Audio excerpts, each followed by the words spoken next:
Aleluia, louvado seja Deus por essa noite especial, glorificamos a Deus por todas as coisas. O texto que nós vamos compartilhar está no livro dos Salmos, é o Salmo 126, versículos 5 e 6. Se você encontrou, diga amém. Aleluia. Deus é bom em todo o tempo, Senhor, e bendizemos a Ti, Pai, glorificamos o Teu nome pelo Teu amor derramado sobre nós. A nossa espera, Pai, nessa noite, a nossa expectativa atendida, Senhor, é que o Teu Espírito possa fluir em nós, ó Deus, possa, Senhor, soprar do Teu poder sobre os nossos corações. Revela-nos, meu Senhor, a Tua palavra, Pai, que está por detrás da letra, Deus, e que nos é, meu Senhor, vinda como revelação do Teu Espírito, e que nós precisamos tanto, Senhor, usufruir, desfrutar das revelações, das muitas revelações, Pai, que o Senhor tem a nos trazer, Pai, porque esse é o tempo em que nós estamos desfrutando de muitos sinais, de muitas evidências, de manifestação, Pai, plena, profunda, contundente do Senhor, e queremos, Pai, desejamos, Senhor, ó Deus, nós mergulhamos, imergimos na Tua presença com o desejo ardente, Pai, de sermos, meu Senhor, pelo Teu Espírito ministrados, ó Pai, e o Teu Espírito flua em nós, e o Teu Espírito fale a nós e sobre nós, meu Senhor, em nome de Jesus, de uma forma sobrenatural, especial, única, Deus, certamente como algo de novo que o Senhor nos permite usufruir e desfrutar no dia de hoje, nesse momento, nessa oportunidade. Obrigado, Pai, pelo Teu amor incomparável, Senhor, que nos envolve, que nos abraça, ó Deus, que nos acolhe, que nos atende. Esse amor, Senhor, nós sentimos, ó Deus, nós temos, meu Senhor, a sensibilidade e percebemos, Pai, que esse amor flui nesse lugar, que o Teu amor, Senhor, flui em nosso meio, meu Senhor, e isso nos alimenta, isso, Pai, nos encoraja, isso nos fortalece, isso nos envolve, Pai. Muito obrigado, querido Deus, entregamos, dedicamos todas as coisas ao Senhor, tudo para a glória do Teu santo nome. Ó Deus, corações nesse lugar, Pai, plantados, meu Senhor, ó Deus, em Tua presença, firmados em Tua presença, sobre esses corações, meu Pai, ministra, meu Senhor, a majestade, a excelência, a glória, Pai, do Teu reino, derramado e manifesto nesse lugar, em nome de Jesus, sobre nós todos, Pai, neste templo, nesse lugar, Senhor, de devoção, nesse lugar, Pai, de entrega, de dedicação, de envolvimento com o Senhor. Deus, abre os céus em nome de Jesus e mostra-nos, Pai, o escondido, mostra-nos, Senhor, aquilo que está em oculto e revela aos nossos olhos os Teus mistérios em nome de Jesus. Você pode dizer amém? O texto do livro dos Salmos é o Salmo 126, versículos 5 e 6. A Bíblia diz assim: os que semeiam em lágrimas cegarão com alegria, colherão com alegria. Aquele que leva a preciosa semente, andando e chorando, voltará sem dúvida com alegria, trazendo consigo os seus molhos. Amém?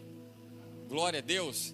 Pode tomar seu assento. Eu quero conversar com você um pouco a respeito desse texto, a respeito desses versículos que nós acabamos de ler, que dizem respeito a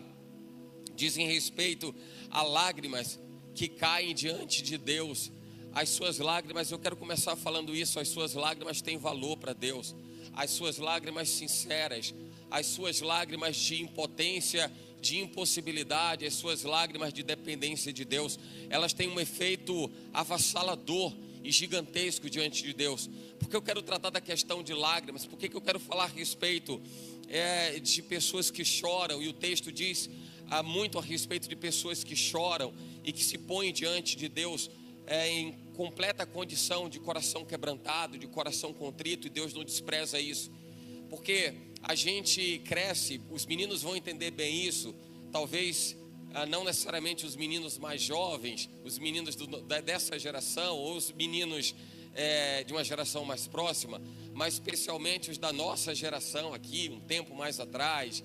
A gente sempre aprendeu assim que homem não chora, homem resolve as coisas de um jeito mais truculento, não é? Homem usa o seu braço para resolver, né? Tenta deixar de lado um pouquinho essa fragilidade, porque o homem, ele é instruído, ele é doutrinado a entender que a fragilidade não cabe ao homem. Nós crescemos ouvindo que tem um sexo que é frágil. E que sexo é esse que é frágil? Qual é o sexo que é frágil? É o sexo feminino, é a mulher é o sexo frágil. Então o homem não tem fragilidade, homem não tem inquietações, homem resolve e tudo mais. Só que isso gera uma condição tão ruim, tão indesejável do relacionamento de homens para com Deus, porque não tem como a gente desfrutar de um relacionamento de verdade com Deus quando o nosso coração ele se reserva diante de Deus. Aliás, isso vale para qualquer tipo de relação. Nenhuma relação subsiste quando existem reservas, quando existem limitações, não é? Alimentando esse relacionamento, não funciona. Relacionamento funciona quando corações estão abertos, quando corações estão desimpedidos, quando as pessoas estão envolvidas, integradas num propósito que diz respeito ao interesse comum. Não é o interesse de um ou de outro, não é unilateral. Relacionamento não faz-se unilateralmente, é uma relação bilateral. A gente sabe que de Deus nós temos tudo. Alguém duvida disso? Alguém rejeita essa certeza que Deus tem tudo para nós, que Deus tem tudo para você? Alguém duvida disso? Acredito que não. Mas a nossa jornada muitas vezes ela é cheia, ela é tomada de muitas circunstâncias, de muitos momentos em que nós deveríamos nos abrir diante de Deus e nós nos apresentamos com reservas. Quando nos apresentamos diante de Deus, temos vergonha. Em outras palavras, eu quero dizer que a gente tem um pouco de vergonha de mostrar a nossa fraqueza, porque o homem foi feito para ser forte, não é assim? O homem foi feito para mostrar a sua virilidade, a sua força, o seu poder. E tem horas que a gente tem que parar e dizer assim: peraí, Senhor, não é bem assim que a banda toca, a música não toca dessa forma, não é desse jeito. Eu preciso me colocar diante de Deus com a mesma a condição que qualquer outra pessoa, diante da sua fraqueza, fragilidade, se coloca diante de Deus. Relacionamento diante do Senhor faz-se com o coração desimpedido, com o coração aberto diante do Pai. É exatamente em relação a isso que eu quero falar.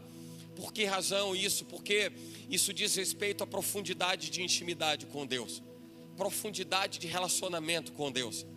E eu não quero tratar daquele choro que é o choro da autopiedade, o choro da pena de si mesmo, o choro da pena dos outros.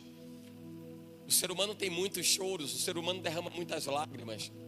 Cada um de nós tem uma série de lágrimas que são derramadas, mas eu quero me ater a uma especificamente. É uma que diz respeito a lágrimas de dependência de Deus. É quando você se coloca diante de Deus sabendo que você talvez não tenha solução para alguma coisa, não tenha poder para resolver alguma coisa, que você é impossibilitado ou incapacitado para fazer alguma coisa, mas Deus pode fazer. Mas Deus pode fazer. E o Senhor colhe as suas lágrimas. E o Senhor, Ele absorve as suas lágrimas. Ele entende o valor dessas lágrimas. E eu repito, não são aquelas lágrimas de autopiedade, quando alguém parece que ainda reserva no coração algum sentimento ruim, alguma coisa desagradável. Pare para pensar, por exemplo, em alguém que chora e esse choro é estimulado por inveja de alguma coisa. Esse não é o tipo de choro que eu estou falando. Alguém que chora, alguém que expressa com lágrimas a sua fragilidade, a sua condição débil, por sentir raiva de alguma coisa, raiva de alguém. Eu não me refiro a essas lágrimas. Eu me refiro às lágrimas de dependência. Eu me refiro a alguém que se coloca diante de Deus e reconhece: o Senhor é tudo. Deus é poderoso para fazer tudo aquilo que Ele quiser, porque nele não existem restrições nem limitações. Mas olhamos para dentro de nós e reconhecemos as nossas fraquezas, as nossas limitações. Exatamente nesse contexto é escrito esse cântico. Esse é um dos cânticos, um dos salmos que dizem respeito, é um texto poético. E é um texto poético que está relacionado, em algumas bíblias você vai ver que está escrito como o cântico de gratidão, o cântico de celebração, não é? Porque o povo foi retirado do cativeiro. Essa poesia ela é escrita tendo como base, como princípio, como pressuposto, a lembrança de que Deus havia tirado o povo de Israel do cativeiro babilônico. O povo tinha voltado para casa.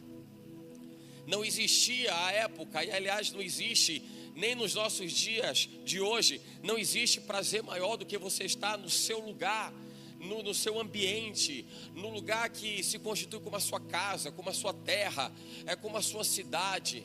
É bom quando as pessoas viajam. Eu sei que tem muita gente que gosta de viajar aqui, não tem? Mas pare para pensar que é muito bom viajar, mas o prazer, e você diz assim: voltei para casa. Voltei para casa. Olha quanta coisa boa nós carregamos como lembrança, quando nós nos recordamos do tempo passado.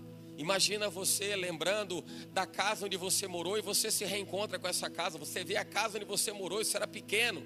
Aí você é adulto já, você diz assim: meu Deus, quantas lembranças dessa casa.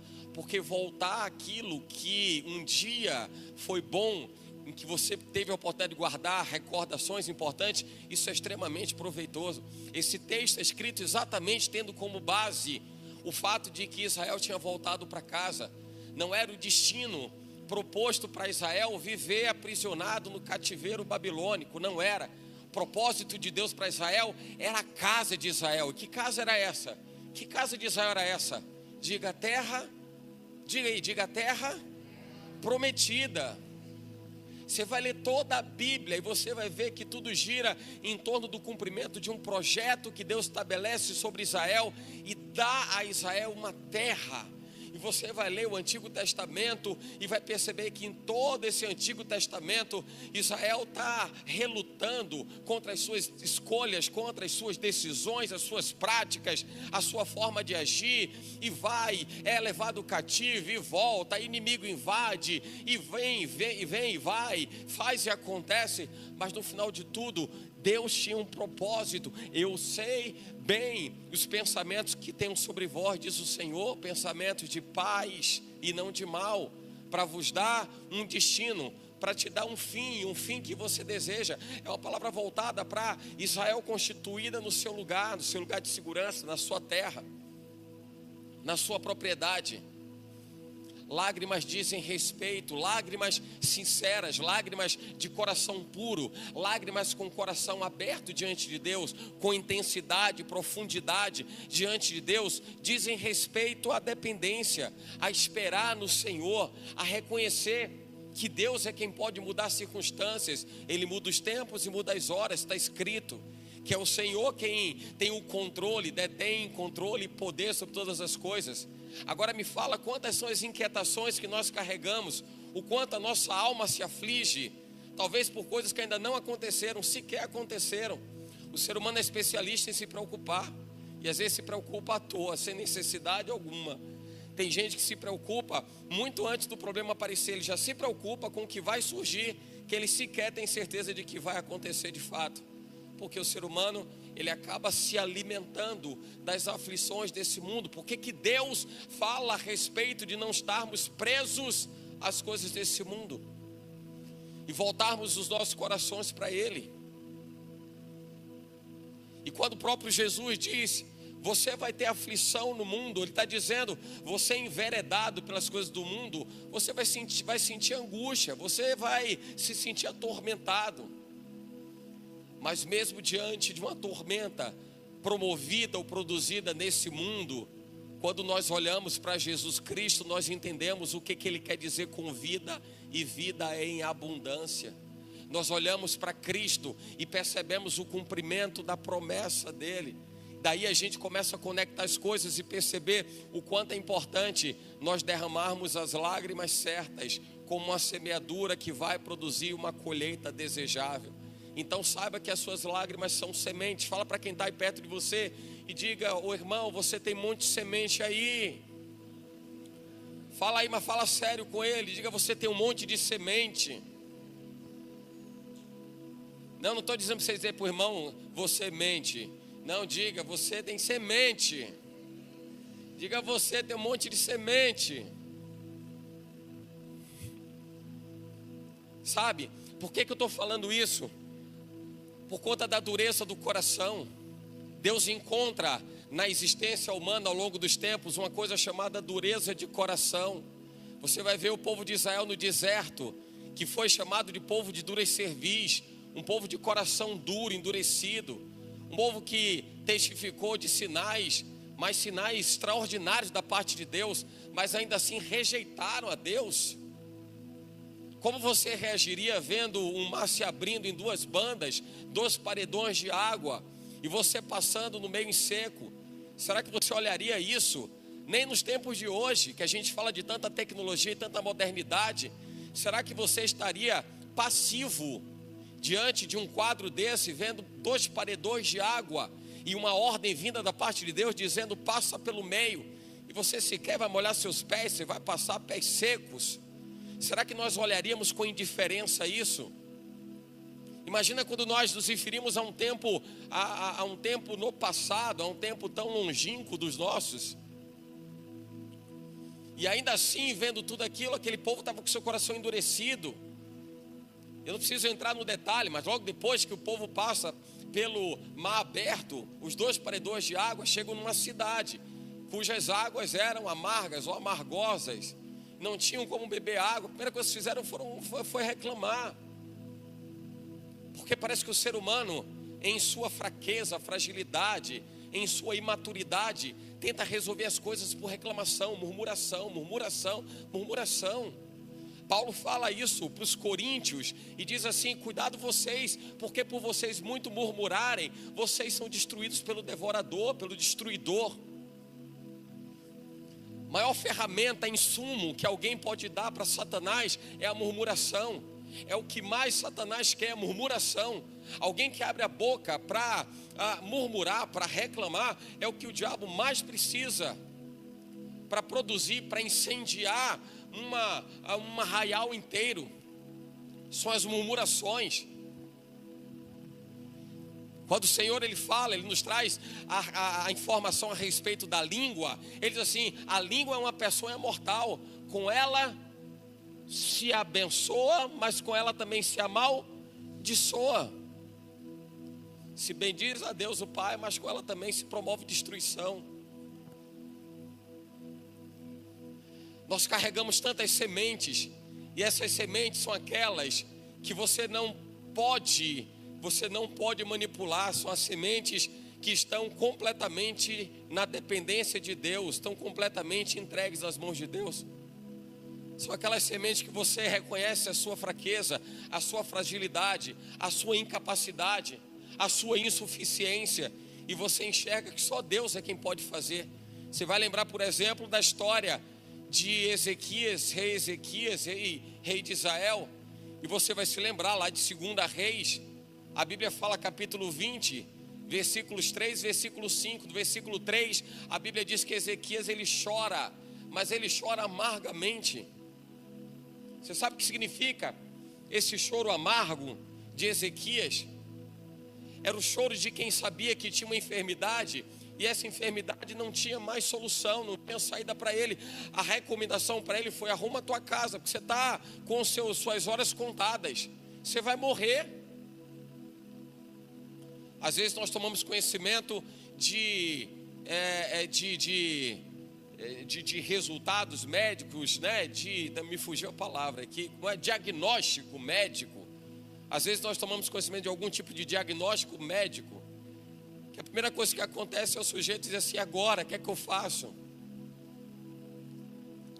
É quando a pessoa ela chega à conclusão de que nem o seu poder financeiro, nem o seu poder de influência, nem o seu status social, não tem nada que possa resolver. E quando nós chegamos nesse status, não tem outra possibilidade senão reconhecer que Deus é a última instância. Deus é a última instância. Que se Deus quiser mudar, Ele muda. E se não for para mudar, Ele não muda. E Deus não muda a sua natureza. Ele não tem a sua natureza comprometida em Ele atender ou não atender a nossa vontade. Sabe como é que é isso? Não é alguém dizendo assim: glória a Deus, aleluia, porque o Senhor fez um milagre. Glória a Deus, aleluia, porque Deus operou algo extraordinário. Alguém que estava desenganado pelos médicos e teve o seu quadro de saúde revertido. Mas se de repente as coisas não acontecerem como as pessoas desejam, então vamos deixar esse glória a Deus e aleluia guardado para outro momento. Não é assim que funciona. Para qualquer circunstância, Deus é Deus, porque nunca, em nenhum tempo, Deus perdeu o controle de todas as coisas no universo. Em nenhuma circunstância, Deus perdeu o controle de tudo o que acontece em qualquer geração. Deus não depende de mostrar algum sinal, alguma evidência para que alguém reconheça o seu poder, a sua soberania, a sua supremacia. Deus não precisa disso. Ele é Deus. Ele é Deus. Mas eu vou dizer uma coisa: se tem algo que mexe com o coração de Deus, são as lágrimas geradas por um coração quebrantado, por um coração contrito. E eu vejo isso quando o rei Ezequias, ele começa a chorar amargamente. O choro amargo é aquele choro trazido do mais profundo dele, que expunha a sua incapacidade, a sua impossibilidade. É alguém que está dizendo: faz alguma coisa que eu não sei mais o que fazer. Deus, faz alguma coisa. E a Bíblia não faz menção a Ezequias como alguém que era detestável diante de Deus.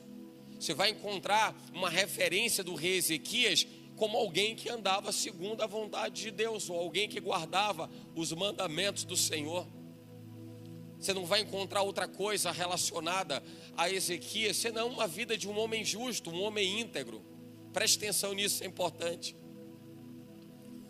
Mas ainda assim ele foi acometido de uma enfermidade, e a orientação para ele foi: você vai morrer, não tem jeito. Mas aí no versículo 5 está escrito assim: diz o Senhor, Deus de Davi, o seu pai, ouvi a sua oração e vi suas lágrimas. E Deus fala para Ezequias, diz assim: eu vou curar você. E o que foi que curou, o que foi que produziu, o que foi que gerou, o que foi que estabeleceu a cura de Ezequias? As lágrimas certas, as sementes certas. Alguém que sabia acreditar, crer que Deus faria alguma coisa haveria de acontecer, porque está escrito que aquele que semeia com lágrimas, vai colher com alegria. Está semeando com lágrimas? Pergunta para alguém que está do seu lado aí, diga assim: você está semeando com lágrimas, irmão? Eu vou dizer uma coisa: você pega a semente de qualquer coisa e joga na terra, você tem a expectativa de que nasça alguma coisa. Você pega a semente do que for, você joga na terra, você tem uma expectativa de que nasça aquilo que você espera pela semente que você jogou, e você não tem certeza de nada. Mas imagina você pegando as sementes, colhidas daqui, colhidas daqui. E é o que a Bíblia está dizendo: aquele que semeia com lágrimas. Se está fazendo um trabalho, você está colocando a sua vida diante de Deus, e está sendo doído, está sendo doloroso, tem sido doloroso, você está semeando com lágrimas. Você tem se esforçado para viver o seu melhor em Deus, no meio da sua dor, você está semeando com lágrimas. A Bíblia recomenda que nós não devemos ser crentes inconstantes. O que é o crente inconstante? É o crente que ele define uma sazonalidade, um tempo específico para que ele possa se alegrar diante de Deus, para que ele possa confiar em Deus. Ninguém pode confiar em Deus, ou não deve, ao menos. Pode, até que pode, porque um monte de gente tem vivido assim. Quer acreditar em Deus de forma sazonal, temporária, especificamente dentro de uma circunstância, de um tempo, mas não consegue ser constante para adorar ao Senhor em todas as circunstâncias, em todos os momentos. Deus não quer a sua migalha, Deus não quer somente aquilo que você vai ofertar a Ele, vai entregar a Ele como uma esmola de alegria, como uma esmola de gratidão, uma esmola de satisfação. Deus quer o seu coração. Ele contempla a sua alegria e contempla a sua dor.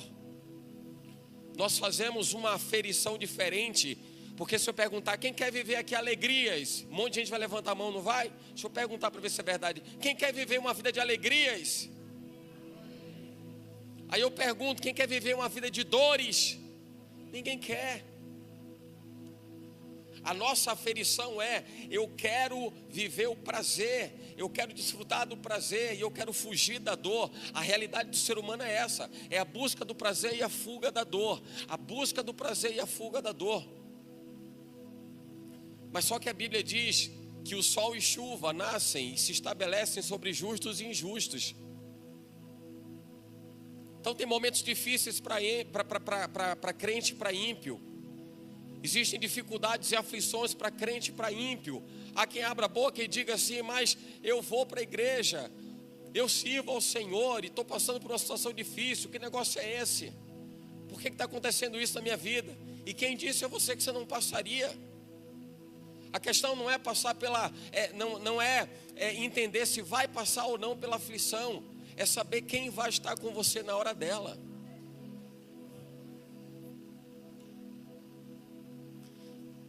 Daniel não esteve livre de ser lançado na cova dos leões. Mas a Bíblia deixa claro que foi o Senhor quem fechou a boca daqueles animais. E aquilo que aparentemente poderia ser a sentença de morte para Daniel, se constituiu como um sinal que é partilhado pelo mundo de geração em geração, como um milagre de Deus, e que o Senhor realizou pelo seu poder, ainda que Daniel tivesse que passar por essa aflição. O mesmo acontece com Sadraque, Mesaque e Abidnego, e são levados à fornalha, e não teve como eles não cumprirem a ida para a fornalha. A grande questão é: como que vai ser quando eles chegarem na fornalha? Estarão eles dando conta de si próprios? Ou estarão acompanhados? E o Senhor os acompanhou. E a Bíblia também atesta que dentro daquela fornalha não estavam somente eles três, mas existia um quarto homem que não tinha entrado à vista dos olhos dos homens, mas ele entrou, estava lá dentro. Isso diz respeito a uma teofania, a presença de Jesus Cristo lá dentro, guardando como cumprimento da sua promessa aqueles que creem no seu poder. Você acha que se extinguiu o poder de Deus sobre a sua vida, sobre as nossas vidas? Você acha que a Bíblia é um livro suficientemente vasto para guardar e para estancar todos os milagres de Deus? Tenha certeza que não. A Bíblia mostra apenas como um catálogo do grande portfólio de Deus de fazer grandes milagres. E nós somos sim a geração dos muitos milagres e muitos sinais que lemos, muitos deles lemos nas Escrituras e achamos que isso não possa acontecer. Acontece. O Senhor ressuscita morto nos dias de hoje. O Senhor restitui membro para quem tem o seu membro mirrado. Acontece. O Senhor cura alguém que é cego e dá visão, aquele que não enxerga. Acontece. O Senhor liberta aquele que está possesso. Acontece. Ainda nos dias de hoje acontece. Eu só preciso saber o valor da semente que eu estou regando num arraial, numa terra, num solo tão fértil e tão poderoso, no que diz respeito ao Evangelho do Senhor Jesus. Está lá Ezequias e Deus restituiu 15 anos, deu a ele, estendeu 15 anos do seu tempo de vida, porque Ezequias, com seu choro sem reservas, com seu choro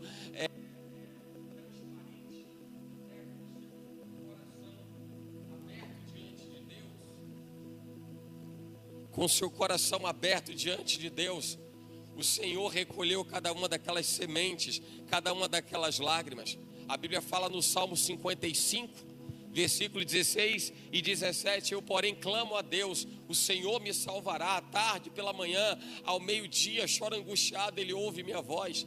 Isso mostra a completude, a totalidade de Deus, em qualquer tempo, em qualquer hora. Mas quanto valem as suas lágrimas, irmão? Qual o valor das suas lágrimas?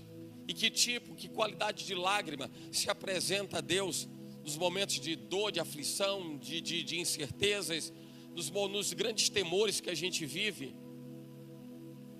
Isso não pode ser ignorado. Isso não é indiferente. As coisas estão acontecendo, a vida é dinâmica, a vida é dinâmica, a vida é dinâmica. E a Bíblia mostra o que Deus é capaz de fazer como um sinal miraculoso. como um milagre, como algo inesperado ou intangível ao entendimento do homem. Não passa perto do entendimento do homem.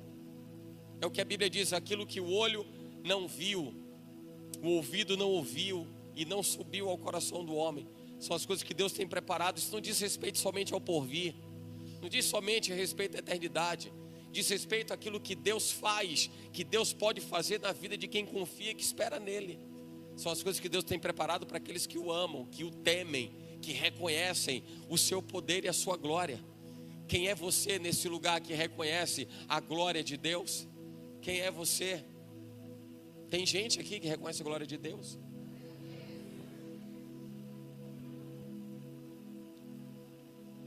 Irmão,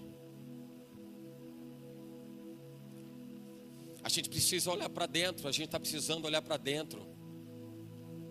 Olhar para dentro, deixar o Senhor restaurar o altar. A gente precisa olhar para dentro e deixar o Senhor restaurar o altar, restaurar a integridade, a vida de comunhão, a vida de intimidade, para que isso possa refletir, para que isso possa redundar em uma transformação de vida social, de vida de uma comunidade. Quando nós falamos de igreja, nós falamos a respeito de um vetor transformador de uma comunidade, de uma sociedade. Isso diz respeito a, primeiramente, uma mudança dentro, para depois a gente conseguir uma mudança fora. E paramos para olhar para dentro de nós mesmos. Talvez sejamos como uma fonte seca. Uma fonte seca. As pessoas somente atravessam os seus dias de vida, e parece que o quebrantamento foi-se, assim como também foi-se o temor pela palavra de Deus, assim como também foi-se o temor pela direção de Deus, pela instrução de Deus, assim como foi-se o amor a Deus. Esse é o grande problema, esse é o grande perigo, e o grande sinal que também nos é dado, quando a fonte começa a secar, irmão. Comece a avaliar a fonte no seu tempo de oração com Deus. É um tempo de oração formal, dentro da estética que é agradável ao seu entendimento, e que você, no seu íntimo, no seu particular com Deus, você fala as 2, 3 palavras, aplica os seus 30 segundos ou 1 minuto e acha que está tudo certo, que está tudo bem? Será que não está na hora da gente olhar para dentro e ver que talvez o vaso esteja bonito por fora, mas por dentro ele está cheio de rachadura? Eu digo que até esse vaso quebrado por dentro, cheio de rachadura, vai precisar usar uma cola que não vai ser aquelas que a gente conhece que estão aí no mercado. Vão ser as lágrimas, irmão, percolando por cada uma dessas fissuras. Você vai perceber o quanto o Senhor vai fechando aberturas que ainda permanecem, que prevalecem, que se constituem, se estabelecem ao longo do tempo. Você entende isso? Quem está entendendo, diga amém. A gente está precisando colar, irmãos, essas rachaduras. A gente está precisando juntar essas partes que estão separadas, e aparentemente parece que é tudo uma coisa só, né? É o que se fala de uma estrutura monolítica, uma peça só, uma peça única. Mas não é. Quando você olha para dentro, aquele negócio está todo rachado, está todo arrebentado. Mas o problema é que está faltando enxargar esse vaso por dentro. Está precisando retomar a fluência da fonte. Necessário que essas águas voltem a brotar de dentro de nós, e a gente entenda a grandeza, a excelência, o poder e a majestade de Deus. Entende isso? E não precisa você fazer isso de forma forçosa. Não precisa você fazer isso para chamar a atenção de Deus de uma forma mecânica ou manipulada. Não é isso. É o coração sensível, é o coração quebrantado mesmo, é o coração dependente de Deus. A Bíblia fala de uma passagem no Evangelho de Lucas, capítulo 7. Você vai encontrar isso, versículos do 11 ao 13. Jesus está chegando numa cidade chamada Naim, e ele encontra lá um cerimonial fúnebre. Jesus encontra uma mulher que está enterrando o seu filho, está indo enterrar o seu filho. E o que move o coração de Cristo naquele momento é ver o choro daquela mulher, o choro condoído daquela mulher. Não era um choro de cobrança, não era um choro de questionamento. Imagino também que vocês que são mamães podem ter uma dimensão muito clara do valor que tem o seu filho, seus filhos. E aquela mãe está carregando ali, ou está guiando o funeral, está ali acompanhando o funeral para sepultar o seu filho. As lágrimas daquela mãe eram lágrimas de dor, de angústia, de aflição, mas lágrimas de impossibilidade, de incapacidade. Como nós nos sentimos quando não conseguimos fazer alguma coisa, quando o nosso conhecimento não funciona, quando o nosso poder financeiro não funciona, não resolve, quando a gente não consegue mobilizar pessoas para que possam nos ajudar. Você olha para um lado, para o outro, você olha para tudo que é possível e você não vê possibilidade nenhuma de achar solução. E você se vê completamente nu, completamente desprovido de qualquer coisa que possa trazer alento. Jesus, ele vai entrando na cidade de Naim e ele vê naquele funeral, naquele cerimonial fúnebre, ele vê uma mãe que está chorando. E a Bíblia diz que ele se condoeu. A Bíblia fala logo depois que Jesus foi a uma cidade chamada Naim, e com ele iam os seus discípulos, uma grande multidão. Quando ele se aproxima da porta da cidade, estava saindo o enterro de um menino, de um rapaz, e aquele rapaz era filho único de uma viúva. Grande multidão da cidade estava com ela. Ao vê-la, o Senhor se compadeceu dela, e Jesus disse para aquela mulher: não chore. O desfecho dessa história você conhece, porque Jesus, a Bíblia fala mais adiante, capítulo 7, e você avança pelos versículos 14 até o 17, você vai perceber que Jesus, ele é movido de íntima compaixão, e ele diz para aquela mulher: não chore. E diz o texto que ele se aproxima, ele toca naquele esquife, aquele tipo de caixão, não é o modelo de caixão que a gente conhece, aquele tipo de maca, o corpo enrolado numa mortalha para sepultar. E ele é tomado de uma íntima compaixão. Ele toca naquele esquife. As pessoas que estavam levando aquele esquife param, e Jesus declara para aquele jovem: eu digo para você, se levante. Quantas pessoas naquele cerimonial fúnebre, a Bíblia fala que tinha uma multidão. E não era uma multidão que estava indo atrás de um caixão, como se estivesse atrás de um corpo para ser sepultado, como se fosse uma festa da comunidade. Certamente era alguém que era muito querido, era muito bem quisto. Imagina a dor das pessoas que choravam junto com aquela mulher.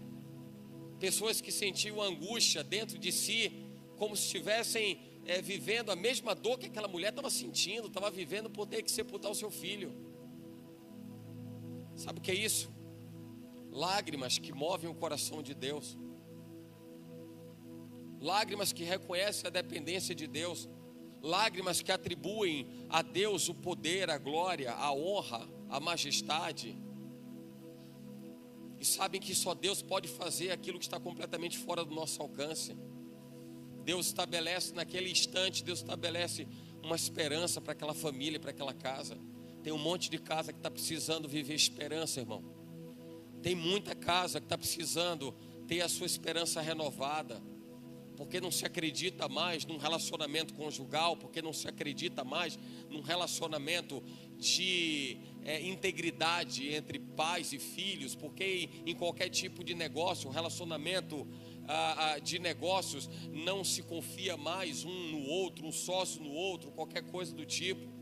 Ou dentro da igreja, o irmão, para dar a paz do Senhor, é uma paz do Senhor cheia de reservas, cheia de limitações, porque ainda guarda a dor, a angústia, a raiva, qualquer que seja o sentimento. Irmão, está faltando esperança.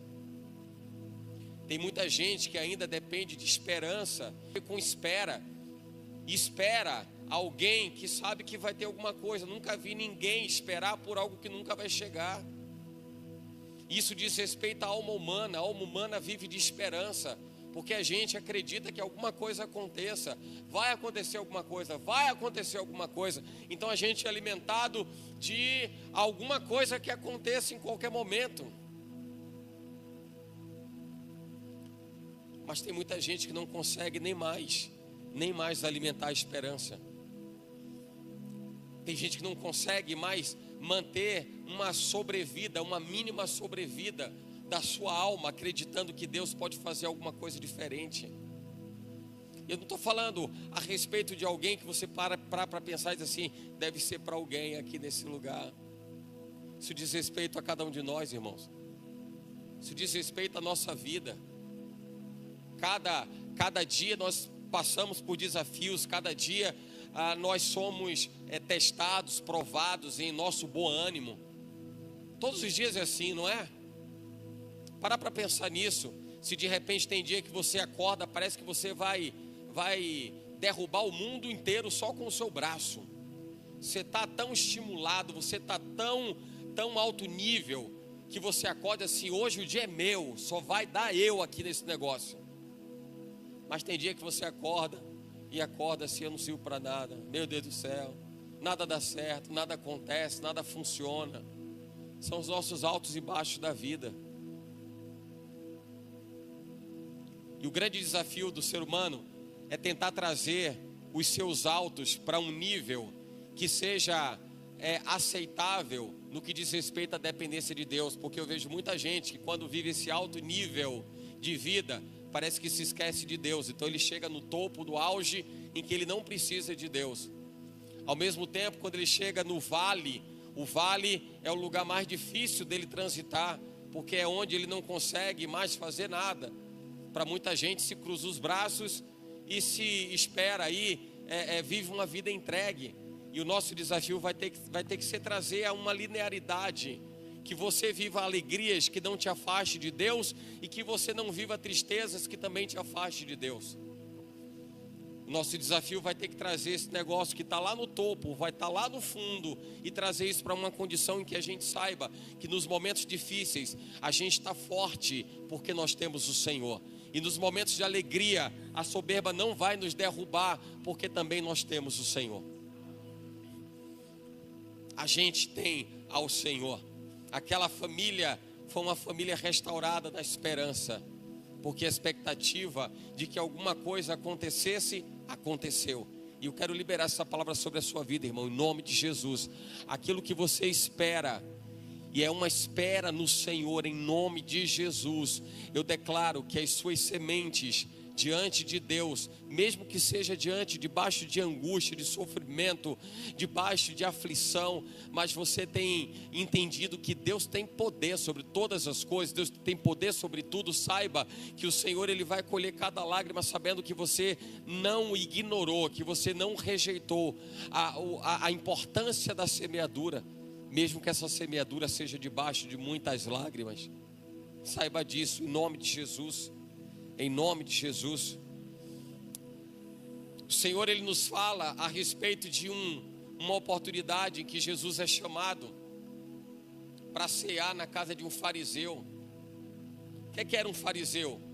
O fariseu era um cara que conhecia a lei, e você sabe o quanto que os fariseus eles batiam em Jesus, porque a lei mosaica era uma lei fundamentada em princípios irreversíveis, e que se cria que não se podia mexer em absolutamente nada, ou acreditar em absolutamente nada daquilo que estava descrito na lei, a ponto do próprio Jesus dizer: eu não vi eliminar a lei, não vi rejeitar, ele vi cumprir a lei.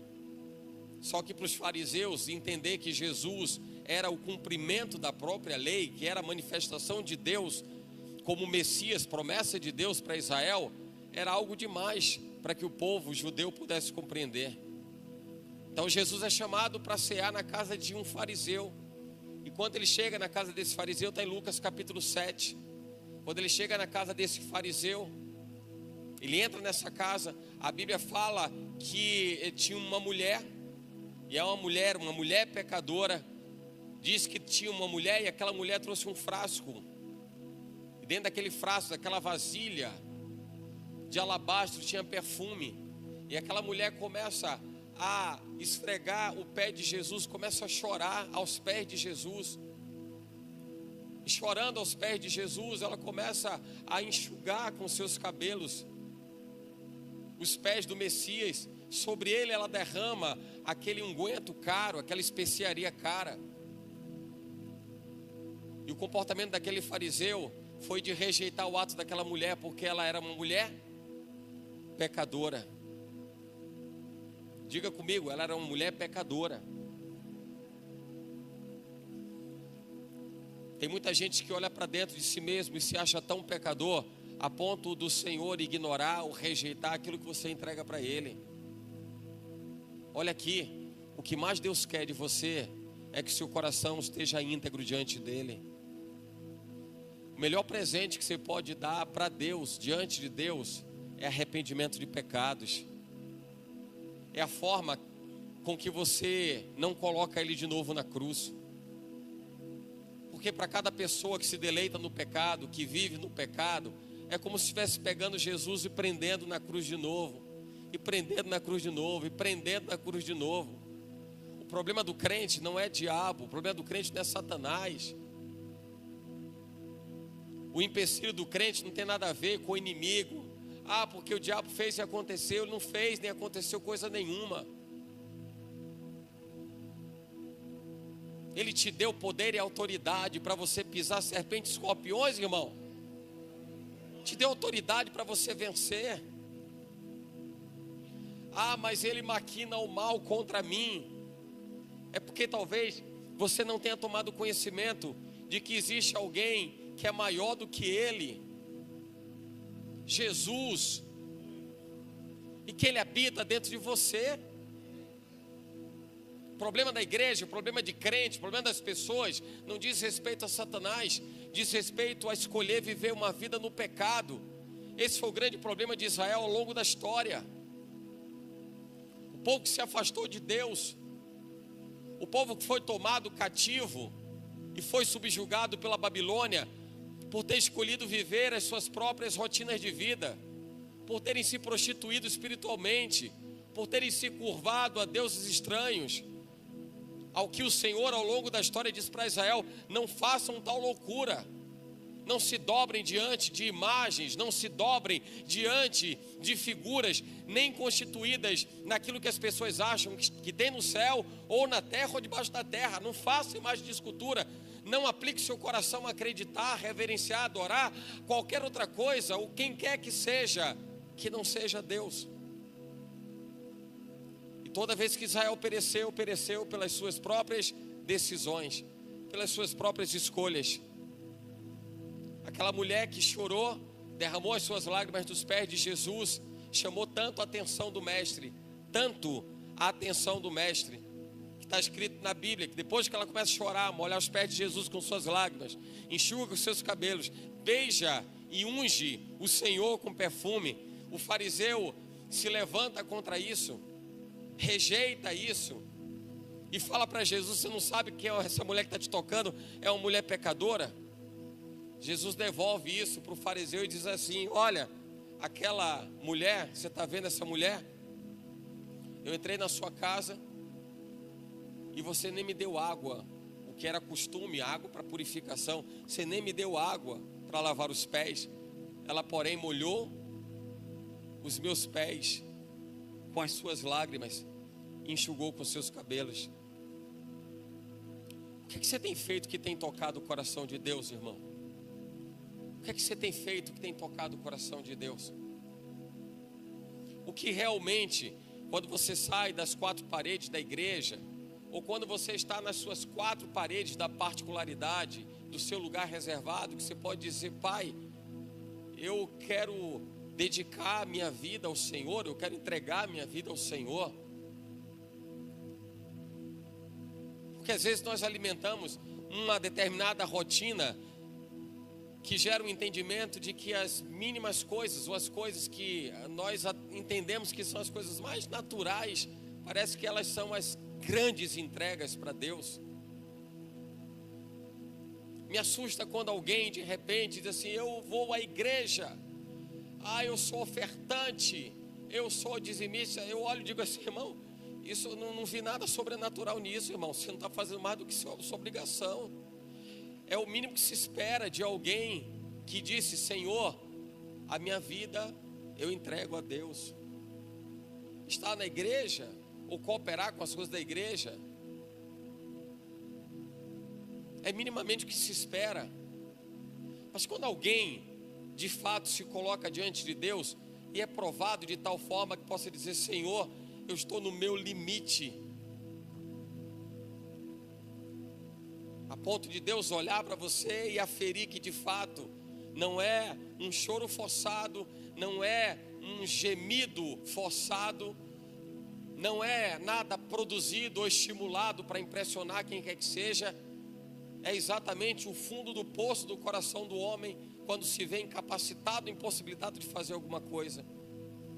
Deus olha para alguém assim e diz assim: agora sim, agora sim, agora ele está entendendo que não tem o que ele fazer, e agora ele está entendendo a importância que há em recorrer e depender de mim, da minha presença. São as nossas lágrimas, irmãos. É quando a gente semeia,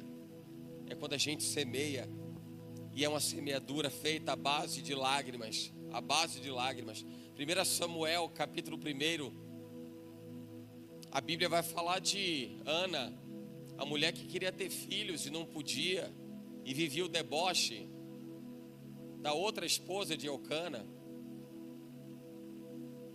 e se angustiava e sofria, carregando essa mazela no seu coração, de ter que ser espizinhada pela sua concorrente, visto que a outra tinha filhos, e era honroso para uma mulher gerar um descendente para um homem, um varão em Israel. E aquela mulher chora. O choro daquela mulher chamou tanto a atenção do sacerdote que achou que ela estava embriagada.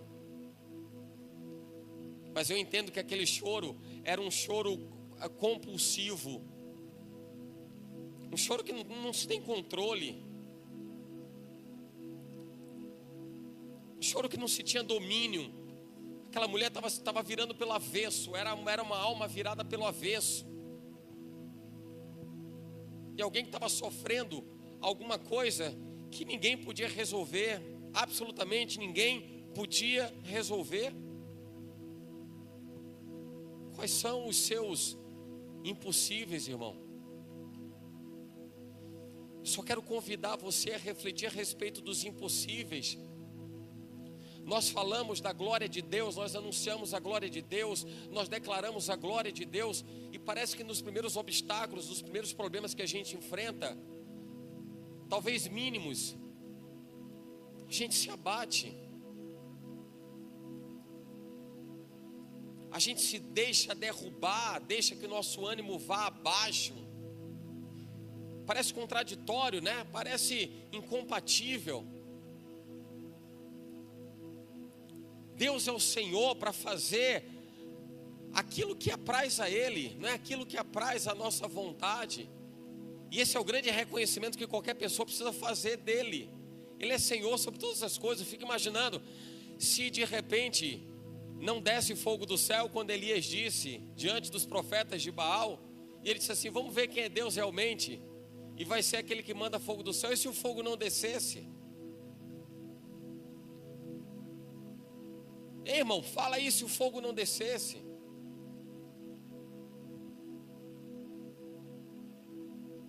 Depois que Elias é arrebatado, a Bíblia fala que ele é arrebatado numa carruagem de fogo, cai a capa dele. Você vai lembrar que Eliseu disse assim: eu quero porção dobrada do meu espírito. Elias disse assim: coisa dura você pediu, você não tem ideia do que você está pedindo.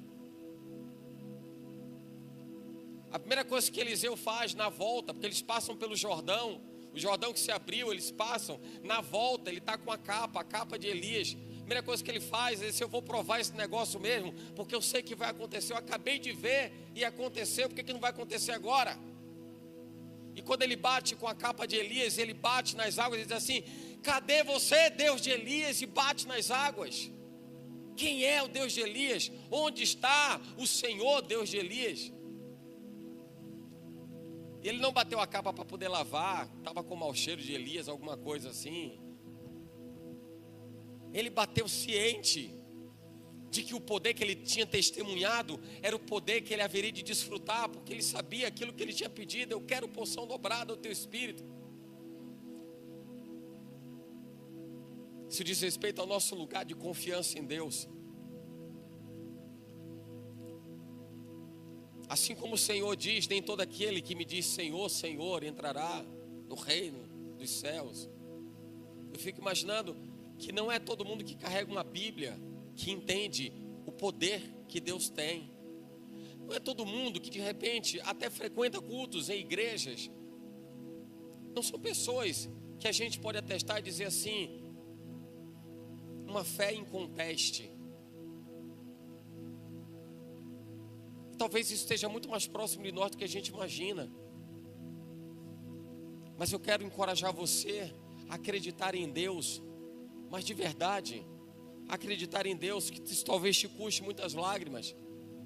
Talvez não te custe o dinheiro para pagar uma cirurgia, um especialista, uma viagem para o exterior para poder resolver um problema.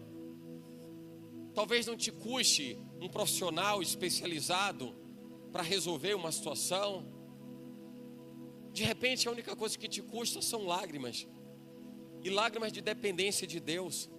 Para que a gente deixe um pouco de olhar para o braço do homem, o nosso próprio braço, e a gente comece a olhar um pouco mais para o braço de Deus, a mão forte, o braço estendido do Senhor, dando a Ele a legitimidade, dando a Ele a autoridade e autonomia para fazer o que apraz a Ele. E a gente entender que nessa perspectiva de visão, a gente sabe que Deus faz aquilo que apraz a vontade dEle. Isso não vai mexer com a minha fé, isso não vai fragilizar a minha fé. Ao contrário, eu vou acreditar em Deus em qualquer circunstância. E eu não sei quantos estão dispostos a acreditar em Deus em qualquer circunstância, porque há quem queira acreditar em Deus apenas se a palavra for agradável aos ouvidos, apenas for algo bom para se ouvir. Eu falava de Elias, aquilo que ninguém queria ouvir naquele tempo era: vai faltar água, porque não vai ter chuva. E Elias anuncia os 3 anos e meio sem chuva, e ele passa a ser uma persona não grata. A todo mundo agora atrás dele. A culpa é de Elias, a ponto de ele ser chamado perturbador de Israel. Quem é Elias? Perturbador de Israel. Por que perturbador de Israel? Porque ele trouxe uma palavra profética que veio de Deus. Imagino que se alguém estivesse com seu coração alinhado e aplicado em acreditar em Deus, em confiar no Senhor, faria algo que não foi feito. Seria dobrar os joelhos, colocar a boca no pó, porque talvez ainda há esperança, e poder clamar, suplicar e pedir perdão pelos seus erros, seus pecados. Era isso que devia ter sido feito à época. Não quererem caçar Elias como se caça um bicho no mato. E eu imagino que dessa forma Deus honrou Elias no momento em que foi requerido o fogo do céu. E o Senhor mostrou com um sinal claro, visível aos homens, quem era o Deus de Israel. Quem era o Deus de Israel.